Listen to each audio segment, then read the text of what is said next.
It's time for Recipe of the Day. A few years ago, I was in New Orleans. Well, wait now, how many years ago was it? It was pre-pandemic, but that means I don't have any clue how many years ago it was. So let's say 4 years ago. 4 years ago, I was in New Orleans with Marty.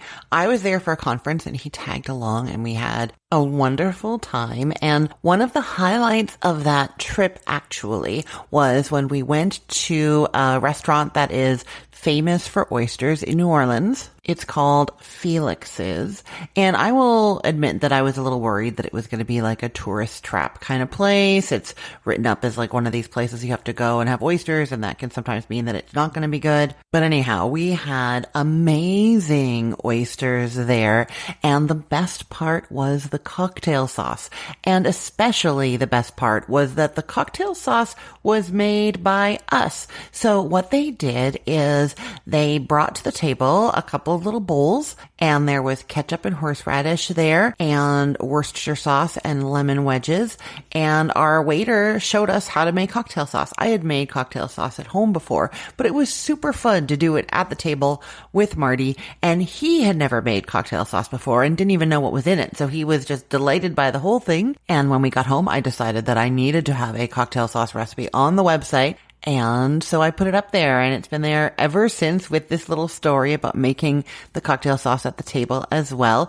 And so today I'm telling you how to make cocktail sauce, but I'm also suggesting that the next time that you're having people over and are going to be having cocktail sauce, put out some bowls, put out the ingredients, and let them experiment. Because the lovely thing about cocktail sauce is that you can make it as spicy or tangy as you like, and then it is exactly the way you like it. And so everybody can have their own, and it's a fun thing to do. So I'm going to give you the ingredient amounts for my favorite cocktail sauce, but just know that you can change things up. You can leave things out. You can add more of things if you want to, however you want to do it. So my recipe is 1 cup of ketchup, 2 tablespoons of horseradish. Now, if you've been listening for a while, you know what I'm about to say.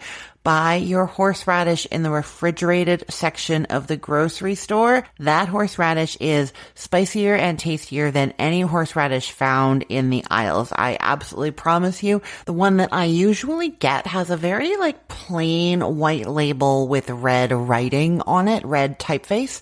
And I have recently found out that that one is actually made by the same people who make the one that is next to it on that same refrigerated shelf with a more elaborate label. That one is the Silver Spring. So Silver Spring horseradish sauce, or also made by Silver Spring with white label and red writing, both found in the refrigerated section of the grocery store. That is going to be the best horseradish you can get. Then to the ketchup and the horseradish, you're adding a pinch of salt, and then you adjust the next 3 things as much or as little as you want. 1 teaspoon of lemon juice is what I do. And then a 1/2 teaspoon of hot sauce like Tabasco is what I do. And if I'm making it just for me, I often leave out the Worcestershire sauce, but if I'm putting it in, it's a 1/2 teaspoon of Worcestershire sauce. Stir that up, taste it, and then decide if you want more hot sauce, more horseradish, a little more salt, a little more lemon juice. Get some shrimp. And of course, you are going to cook those straight from frozen the way that I recommend, especially for making shrimp cocktail.